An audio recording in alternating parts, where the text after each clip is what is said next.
Amadou, un homme riche d'environ 35 ans, possédait plusieurs entreprises de construction à Lagos. Il avait tout ce dont un homme pouvait rêver. Des voitures de luxe, une grande maison, des employés qui exécutaient ses ordres et même des amis puissants. Pourtant, malgré tout cela, il se sentait vide.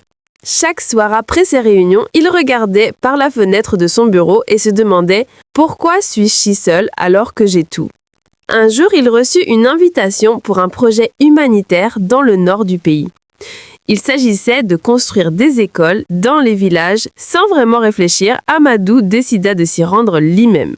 Il voulait voir la réalité du pays, celle des gens simples qu'il avait oubliés depuis longtemps.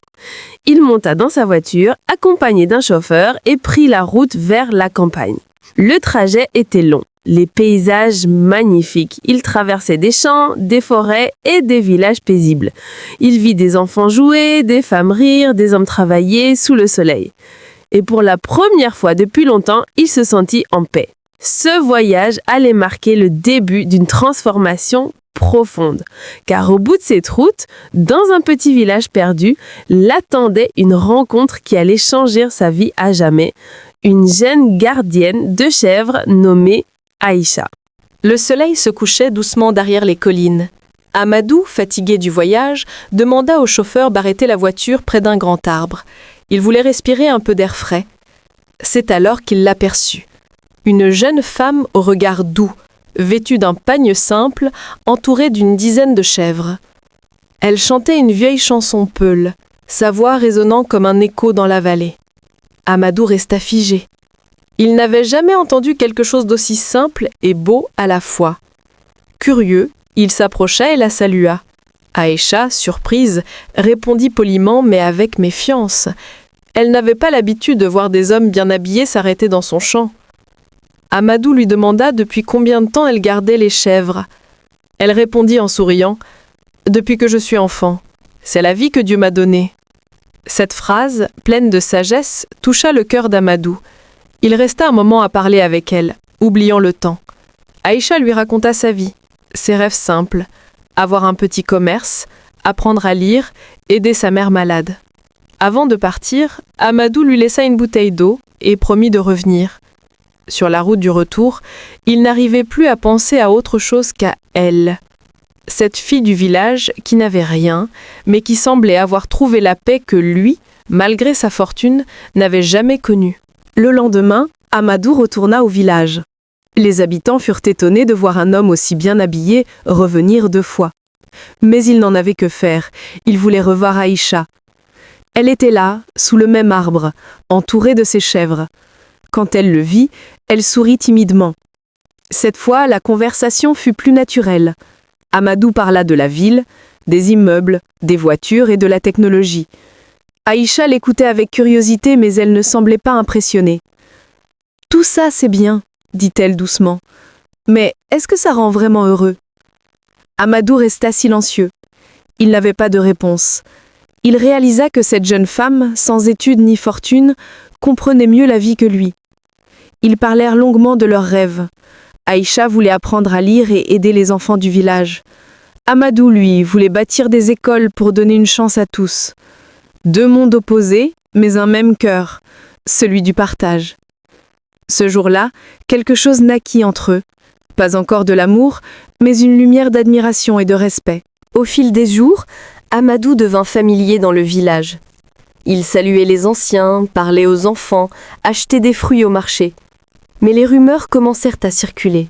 « Ce riche-là veut sûrement s'amuser avec la pauvre Aïcha », disaient certains. Les plus âgés mettaient en garde la jeune fille. « Méfie-toi, ces hommes de la ville n'aiment jamais pour de vrai. » Aïcha, blessée par ces paroles, prit ses distances. Pourtant, chaque fois qu'Amadou passait, son cœur battait un peu plus fort. Amadou, lui, sentait le jugement autour de lui, mais il n'y prêtait pas attention. Il continuait à venir, parfois juste pour s'asseoir près d'elle et regarder le coucher du soleil. Un soir, il lui dit « Tu sais, dans la ville, tout est rapide. Les gens courent, parlent fort, mais personne ne se regarde vraiment. Ici, j'ai l'impression d'exister. » Aïcha le regarda en silence. Ses yeux disaient tout. Elle avait compris qu'il était différent. Le village, lui, observait en silence, sans savoir que cette amitié allait bien tout bousculer bien plus que des traditions. Les visites d'Amadou devinrent régulières. Parfois, il aidait Aïcha à donner à manger aux chèvres. D'autres fois, il lui apportait des livres illustrés, l'encourageant à apprendre quelques mots. Aïcha riait souvent. « Tu veux que je devienne une femme de bureau, c'est ça ?» Il répondait en souriant. « Je veux que tu deviennes tout ce que tu veux. » Les villageois commençaient à s'habituer à leur complicité. Mais certains murmuraient encore. Malgré cela, Aïcha et Amadou continuaient à se parler avec respect et sincérité. Un jour, alors qu'ils regardaient le coucher du soleil, Aïcha confia « Tu sais, parfois je rêve d'aller à la ville. Pas pour l'argent, mais pour voir ce que le monde cache. » Amadou la regarda longuement et répondit doucement « Si tu viens un jour, promets-moi de ne pas changer ton cœur. » Ce soir-là, Aïcha sentit que quelque chose de fort la liait à lui, pas un rêve d'argent ou de luxe, mais le sentiment rare d'être écoutée, respectée et vue comme une personne entière. Les semaines passèrent, et leur lien se renforça. Amadou, qui d'ordinaire vivait dans les réunions et les contrats, trouvait dans ce village un bonheur qu'il n'avait jamais ressenti. Chaque fois qu'il parlait à Aïcha, il se sentait plus léger. Elle, avec ses mots simples, touchait son âme. Un matin, il l'aida à ramener ses chèvres après une pluie battante. Ils se réfugièrent sous le manguier, trempés, riant aux éclats. Ce rire sincère effaça toutes les barrières entre eux. Amadou se rendit compte qu'il tombait amoureux, pas d'une beauté ou d'un statut, mais d'un cœur pur. Mais au fond, il savait que leur différence sociale serait un obstacle. Il était riche, elle était pauvre, il appartenait à un monde où tout se mesure en argent, et elle à un monde où tout se partage avec le cœur. Pourtant, malgré ces différences, il sentit une certitude. Aïcha était celle qu'il attendait sans le savoir. De retour en ville, Amadou retrouva son quotidien. Les bureaux, les appels, les réunions et les visages pressés. Mais son cœur restait dans le village, sous le manguier, là où Aïcha gardait ses chèvres. Ses amis, en apprenant son attachement, éclatèrent de rire. « Une gardienne de chèvres! Toi, le grand Amadou ?» disait-il en se moquant. Même sa sœur le mit en garde. « Tu vas ruiner ta réputation pour une fille sans éducation. » Ces mots le blessèrent, mais le firent réfléchir. Pouvait-il vraiment aimer une femme si différente de son monde? Les jours passèrent et il réalisa que la richesse ne lui apportait plus aucune joie. Les dîners, les fêtes, les voyages, tout lui semblait vide. Il pensait à Aïcha, à sa voix douce, à son regard honnête. Alors, un matin, il prit une décision. Il devait retourner au village, non pas en milliardaire, mais en homme simple, pour découvrir la vérité sur ses sentiments et les siens. Pendant ce temps, au village, la vie suivait son cours. Aïcha pensait souvent à Amadou, mais elle avait peur d'espérer. Les villageoises parlaient d'elle sans cesse. Elle croit qu'elle va épouser un homme de la ville. Quelle illusion! Ces mots la blessaient profondément. Elle essayait de se concentrer sur son travail, mais son cœur lui disait que cet homme était différent. Un jour, en rentrant du marché, elle vit une voiture s'arrêter. C'était Amadou. Il portait des vêtements simples, presque comme les autres villageois. Il n'y avait plus rien de riche dans son apparence, juste un sourire sincère. Mais quand il tenta de parler à Aïcha, certains villageois le regardaient avec mépris, d'autres avec curiosité. Aïcha, mal à l'aise, lui dit « Tu devrais partir, les gens ne comprendront jamais. » Amadou hocha la tête, le cœur lourd. Il avait compris que la différence entre eux n'était pas seulement dans les habits ou l'argent, mais dans les regards du monde. Quelques jours plus tard, Amadou décida de mettre ses sentiments à l'épreuve. Il revint au village, cette fois sous une fausse identité. Il se présenta comme un simple ouvrier venu aider à la construction d'un puits. Aïcha, sans savoir qui il était réellement, l'accueillit avec gentillesse. Elle lui offrit de l'eau, lui montra où se reposer. Jour après jour, ils se retrouvèrent à parler. Elle lui racontait encore ses rêves, ses peurs, sa vision de la vie. Et Amadou, déguisé en pauvre travailleur, voyait à quel point elle était vraie. Un soir, il lui demanda « Et si un homme riche te disait qu'il t'aime, que ferais-tu » Elle répondit calmement « L'amour ne se mesure pas à la richesse. Un cœur pur vaut mieux qu'un palais doré. » Ces mots frappèrent Amadou en plein cœur. Il sut à cet instant qu'elle était la femme de sa vie. Le lendemain, un ingénieur du projet arriva sur le chantier et s'adressa à Amadou, avec respect. « Patron, les travaux avancent bien ?» Les gens du village, y compris Aïcha, entendirent le mot patron. Le secret éclata. Aïcha, choquée, le fixa sans mot dire. Elle se sentit trahie. « Tu t'es moqué de moi ?» cria-t-elle les larmes aux yeux. Amadou tenta de s'expliquer. « Je voulais être sûre que ton cœur m'aimait pour qui je suis, pas pour ce que j'ai. » Mais elle refusa d'écouter. Blessée, humiliée devant tout le village, elle s'enfuit en pleurant. Amadou resta seul, honteux. Il avait voulu tester l'amour, mais il avait blessé celle qu'il aimait le plus. Amadou quitta le village, le cœur brisé. De retour en ville, il tenta de reprendre sa vie d'avant, mais plus rien n'avait de sens. Ses bureaux semblaient vides, ses réunions inutiles. Chaque soir, il regardait les photos du village sur son téléphone, se souvenant du rire d'Aïcha. Il comprit qu'il avait perdu bien plus qu'une femme. Il avait perdu la paix de son cœur. Pendant ce temps, au village, Aïcha essayait de tourner la page. Elle évitait les regards, travaillait du matin au soir, mais son âme était lourde. Deux êtres séparés, mais unis par le même regret, celui d'avoir laissé la fierté détruire un amour sincère. Quelques semaines plus tard, les habitants furent surpris de voir des camions arriver. Des ouvriers commencèrent à creuser un puits, construire une école, réparer les routes. Une pancarte fut installée. Projet offert par Amadou Group pour le village de la lumière. Aïcha comprit alors que malgré tout, il pensait encore à eux et à elle. Elle sentit une larme couler sur sa joue. C'était une larme de reconnaissance, de pardon et de nostalgie. Amadou n'était pas revenu pour être aimé, mais pour faire le bien. Et dans ce geste silencieux, il prouva la sincérité de son cœur. Un matin, Aïcha prit le bus pour la ville. Elle avait besoin de lui parler, de comprendre. Elle arriva à son bureau, tremblante. Les gardes voulurent l'arrêter, mais Amadou, en la voyant, se leva immédiatement. « Pourquoi es-tu venue » demanda-t-il doucement.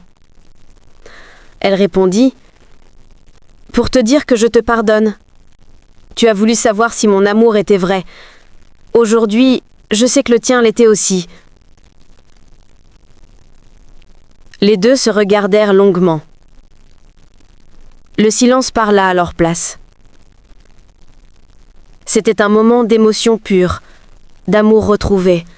Amadou se leva, prit la main d'Aïcha et dit « Je ne veux plus te perdre. Tu m'as appris ce qu'aucune fortune ne pouvait m'enseigner.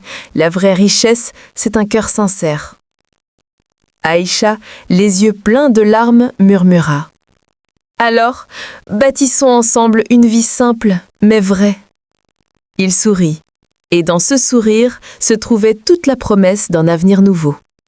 Quelques mois plus tard, ils retournèrent au village main dans la main. Les habitants, d'abord surpris, les accueillirent avec joie. L'amour avait triomphé des jugements et des différences. Le mariage d'Amadou et d'Aïcha fut célébré sous le grand manguier, là où tout avait commencé. Le village entier était réuni. Les femmes dansaient, les enfants chantaient, les anciens priaient.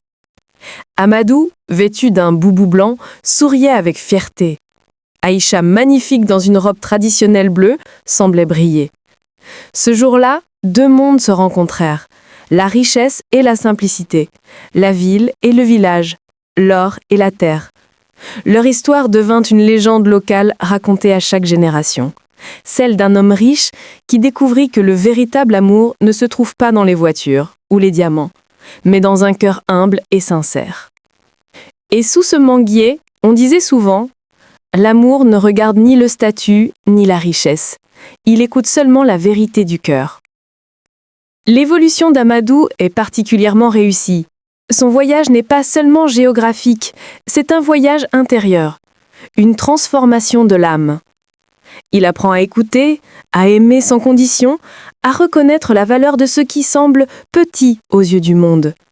Cette profondeur donne au récit une force émotionnelle rare qui touche autant le spectateur que le lecteur. Le scénario est fluide, bien construit, et chaque étape ajoute une couche de réflexion sur la société, le regard des autres, le poids des différences sociales, la dignité du travail simple. Le contraste entre les deux mondes est filmique et visuel. On imagine les couleurs chaudes du village face aux lumières froides de la ville. Enfin, la fin, symbolique et apaisante, délivre un message d'espérance. L'amour véritable dépasse les frontières du statut, du pouvoir et de la fortune. C'est une histoire profondément humaine, capable d'émouvoir, d'inspirer et de rappeler à chacun que la grandeur du cœur vaut plus que toutes les richesses de la terre. Si cette histoire vous a touché, partagez-la pour rappeler au monde que la bonté et l'amour sincère valent plus que l'argent. Laissez un commentaire pour dire ce que vous pensez de la véritable richesse. Abonnez-vous pour d'autres récits africains inspirants et porteurs de valeurs humaines. L'histoire de Le milliardaire et la gardienne de chèvres est bien plus qu'un simple récit romantique. C'est une leçon de vie universelle sur la valeur humaine, la simplicité et la vérité des sentiments dans un monde souvent dominé par les apparences. Ce récit oppose deux univers, la richesse matérialiste d'Amadou et la pureté spirituelle d'Aïcha, pour mieux montrer que l'argent ne peut pas combler le vide du cœur. Amadou, malgré son succès, symbolise la solitude moderne. Il a tout, mais il ne ressent plus rien. Aïcha, elle, incarne la sagesse naturelle, la paix intérieure, la bonté sincère. À travers elle, l'histoire montre que la vraie richesse réside dans l'authenticité et la gratitude. L'évolution d'Amadou est particulièrement réussie. Son voyage n'est pas seulement géographique, c'est un voyage intérieur, une transformation de l'âme. Il apprend à écouter, à aimer sans condition, à reconnaître la valeur de ce qui semble petit aux yeux du monde. Cette profondeur donne au récit une force émotionnelle rare qui touche autant le spectateur que le lecteur. Le scénario est fluide, bien construit, et chaque étape ajoute une couche de réflexion sur la société, le regard des autres, le poids des différences sociales, la dignité du travail simple. Le contraste entre les deux mondes est filmique et visuel. On imagine les couleurs chaudes du village face aux lumières froides de la ville. Enfin, la fin symbolique et apaisante délivre un message d'espérance. L'amour véritable dépasse les frontières du statut, du pouvoir et de la fortune. C'est une histoire profondément humaine, capable d'émouvoir, d'inspirer et de rappeler à chacun que la grandeur du cœur vaut plus que toutes les richesses de la terre. Si cette histoire vous a touché, partagez-la pour rappeler au monde que la bonté et l'amour sincère valent plus que l'argent. Laissez un commentaire pour dire ce que vous pensez de la vraie richesse. Abonnez-vous pour d'autres récits africains inspirants et porteurs de valeurs humaines.